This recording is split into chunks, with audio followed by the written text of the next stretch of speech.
Hello everyone and welcome to the demo of New Super Lucky's Tale. The original Super Lucky's Tale was something I was interested in for a little bit, but after playing this demo, not as much. But let me show you what's special about New Super Lucky's Tale anyway, after it's done introducing us to the level, of course. I forgot about this intro level cutscene where it gets you hyped for the cool platforming challenges to come. Very common trope in 3D platformers to do this. Right, so the cool thing about New Super Lucky's Tale is the movement. You can chain really cool movement together and make some really fluid shit happen. And it's just satisfying. Basically, you can burrow underground anywhere there's dirt. You can slide anywhere there's a hard surface, and your tail swipe can be used to extend jumps and break stuff. So, you can chain some really nice movement. And it's pretty effortless, too. You can just hold down the slide/burrow button, and it kind of does it for you. But the movement is so satisfying to chain together. And it's just really nice. You'll see more of that later, but it's fun to move in this game is the point. Just moving around is really fun. So, I'll be skipping the dialogue in this game as much as I can. I don't like the dialogue that's present in this demo. It feels way too try-hard. I don't like it. But it may be better in the full game. I don't know. It didn't leave a good impression in the demo. So yeah, the movement. Being able to burrow in the dirt, being able to slide on hard surfaces. It's kind of a huge deal. Having a fun way to move around besides just walking is such an engaging way to make a 3D platformer. Like, even though based on this demo, the actual platforming and enemies and level design is kind of unremarkable, the fact that it's fun to move is a big deal. That's a big deal. Because if it's fun to do the most basic thing in the game, then anything that's an extension of that most basic thing is going to be at least a little fun. And they do really encourage you to burrow and slide, because Lucky's walking is not great. You can jump out of your slide before it ends and then chain it into another slide. Chaining movement together is just the most common way to move for me in this game. It's a wacky cat that knows martial arts. And it wants to fight us and stuff. Yep. Alright. I can tell this game was written... Sorry, I can tell that this demo's dialogue seems to have been written with children in mind. I don't know if that extends to the rest of the game, but you know, you can have dialogue written for both adults and children. It doesn't need to be just children. But I think the dialogue in this demo is kind of insufferable. So what's the goal of each level? The goal is to collect collectibles. Oh, we can burrow up underneath enemies, and that'll stun them, and then we can whip them with our tail. That's really, really cool. You're gonna see it again in just a moment. Yeah, you can just... Here we go. Burrow underneath an enemy, pop up, and whip them while they're dazed. How neat is that? How cool and fluid does that look? I love it. Right, anyway. So, the basic goal in this demo is to collect things. There are 4 pages in this world to collect. You can collect one of them by getting 300 coins. One of the pages is hidden. Another one you get just for completing the level. And the last one you get for getting all 5 letters of Lucky's name.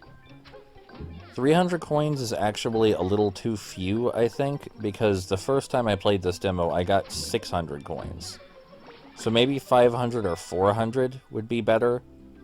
300 just seems too little. But I don't know if this game's really trying to be challenging. Based on the demo, it doesn't seem like it, but I don't know when this demo takes place. It could be the first level, for all I know. You know? And if it is the first level, it's a good level to choose to show off a variety of challenges and the movement mechanics. Wow, I forgot these loading screens were so, invasive. But yeah, 5 letters for Lucky's name hidden throughout every level. 1 hidden page that's just sitting around by itself. And 1 page you get for completing the level, and the other one's for collecting 300 coins. That seems to be all coins do, at least from the demo, is help you get a page.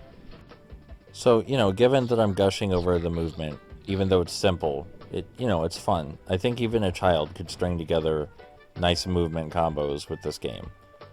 Even though I'm gushing over the movement, I don't really... This demo's not leaving a great impression on me. I've played it 4 or 5 times now to 100% completion, and I don't know, it's just kind of... It looks a little overexposed and oversaturated. Even a little foggy to me with how bright it is. The character dialogue, I think, is awful. It seems very low effort, but that could change in the actual game proper. I just do not like the character dialogue at all. But, there's always the possibility that's just a bad sample size, and the actual full game will be much better. But the point of a demo is to get people to want to buy it, yeah? So, this isn't great at that, but I do love the movement. I do love the movement. It's not like I wouldn't want this if there weren't other options or something, but there are a lot of other options for... Like, there are too many options for cool and awesome games. There are just too many. I mean, New Super Lucky's Tale is higher than the original Lucky's Tale, for what that's worth, but I never really got why Lucky's Tale needed to be in VR, or why Astrobot needed to be in VR. Because I've seen the arguments for it, and I've seen gameplay, and sure, it might make it more engaging in VR, but it doesn't seem necessary at all. Maybe my opinion would change if I actually played them, but I can't, because VR is expensive. Just seems like a normal camera would work fine. Maybe the motion controls could stay, though. Those seem kind of neat. The loading screens are really pervasive. I get that's weird for me to complain about. I don't usually complain about loading screens. I don't think I've even complained about the loading screens in Sonic 06 while playing it for fun. And there's usually a good reason that loading screens are there, or that they're long. If the loading screen is there, there's a good chance it's there for a reason. I like the way the 1-ups look. I love their design. It's cute. What else is there to say about this game? I think it looks kind of ugly. It's kind of an ugly game. I don't like the character models, and some of the effects, the visual effects, are really bad. Specifically the visual effects for waterfalls in this demo, which I haven't zoomed in on those, but I might include a screenshot or something at the end, I don't know, but this game is not very visually appealing to me. I want to stress the to me part, because most of the stuff that I'm mentioning as criticisms, it's not like valid criticism if you're not me or if you don't think like me. Like, there are people that might like the game's graphics, they might like the character models, and they might like how bright it is, and art style taste, that's definitely personal stuff. That's not something I'm going to count against the game. I do think the water effects look quite objectively bad, though. I am going to count that against the game, but you haven't seen those. But yeah, trying to be fair, does this demo do anything bad? No. It shows off the neat movement. It gives you a good variety in challenges. It introduces you to a few colorful characters. It's fine. And if you're the kind of person that wants this sort of thing, and you don't find the things I found unappealing to be unappealing, then, this is probably great to play, based on this demo. I don't know, this is not the full game. I have not played the full game. Maybe I'm just bothered because there wasn't anything design-wise aside from the movement in the demo for me to discuss. Nothing heavy to talk about. But there you go, that's the demo 100%ed.